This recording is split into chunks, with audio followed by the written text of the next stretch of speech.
Why Aragorn frees the army of the dead before the Lord of the Rings' final fight against Sauron.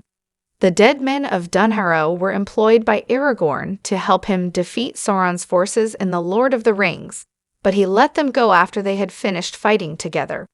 This was rolled out in both J.R.R. Tolkien's landmark fantasy novel of 1955, The Lord of the Rings, and Peter Jackson's Lord of the Rings movies. The explanation for Aragorn's dismissal of this key ally was more evident in the book than in the trilogy. This prompted many viewers of the movies to ask why Aragorn had not kept the army in his service. Tolkien's Lord of the Rings novel, published in 3 parts between 1954 and 1955, revealed the deeper lore behind the army of the dead and their relationship with the realms of Middle-earth. This is enlightening when it comes to why Aragorn discharged the army of the dead, because Aragorn himself was a key player in the realms of Middle-earth. Aragorn was a ranger in Lord of the Rings, despite being heir to the throne of Gondor. Thus, he was linked to the dead men of Dunharrow by history and politics. The army of the dead's debt to Aragorn in the Lord of the Rings explained. The dead men of Dunharrow were held by an oath that goes a long way to explaining Aragorn's choice. Aragorn dispensed with the services of the army of the dead, although they were one of Lord of the Rings' strongest armies. While this may not make sense at first glance, it is related to the oath taken by the army. The army of the dead swore an oath that rendered them in debt to Aragorn. It is technically to Isildur that this army swore their oath, but Isildur is Aragorn's ancestor. The dead men of Dunharrow's obligation passed from Isildur all the way down to Aragorn. In the Lord of the Rings Second Age, many years before the events of the novel and movie trilogy, Isildur was fighting a war against Sauron.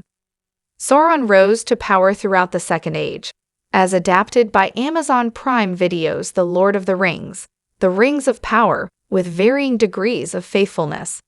The army of the dead had sworn to serve Isildur, but betrayed him when Isildur enlisted them, for which he cursed them to restlessness until their oath was fulfilled. Why Aragorn frees the army of the dead after Battle of the Pelennor Fields. The army of the dead was subject to an incredibly powerful oath, and therefore an incredibly powerful curse, so for Aragorn to disrespect them would be risky. Although not outlined in excruciating detail in Lord of the Rings, oaths and curses did seem to have a contractually binding power, which resonated with the kind of medieval and ancient folk and fairy stories that Tolkien was inspired by. Middle-earth was presided over by the one Eru Ilúvatar, a god who implemented laws of physics, of which oaths and curses seem to be a part. Freeing the men of Dunharrow was the right, honorable thing for Aragorn to do. While Eru's Exani were laws meant to be obeyed, Eru's Unadi were the laws of the universe that could not be broken, Morgoth's ring. It is implied throughout the legendarium that oaths and curses are Unadi, which explains why Isildur's curse worked.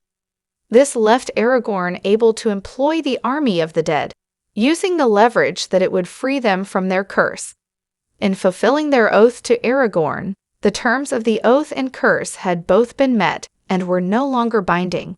Besides, freeing the men of Dunharrow was the right, honorable thing for Aragorn to do. It's not clear if the dead men of Dunharrow could have helped against Sauron. Aragorn may have let the dead men of Dunharrow go from his service, partially because they would no longer have been useful to him. It isn't clear if the army of the dead would have been useful to Aragorn or not following the Battle of the Pelennor Fields, as it depends on the exact nature of their biology and species. This wasn't deeply dived into in the legendarium. Sauron was one of the most powerful characters in The Lord of the Rings, and it's possible he could have reappropriated their power as a necromancer.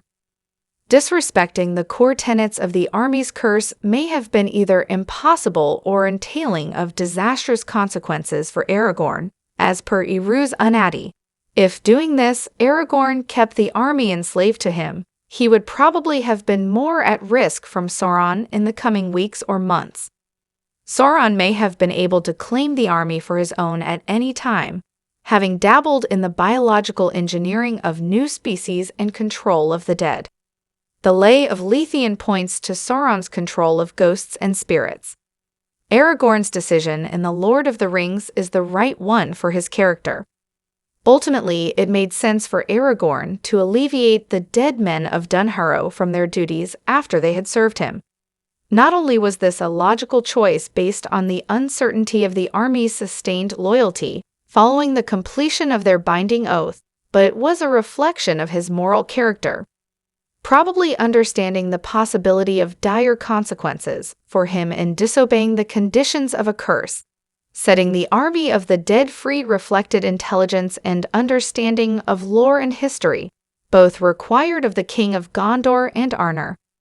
Aragorn's character hung around his honor, perhaps the key value of the sort of medieval epics Lord of the Rings used to inspire its heroes. Aragorn was the main knight in shining armor of the Third Age in both the book and the movies, although he was one of many in the book. He had to embody honor to inspire readers and viewers as he was meant to. Aragorn's journey to kingship was defined by honor and contrasted with the attempted rise of characters like Boromir, who got tripped up by a thirst for power in The Lord of the Rings.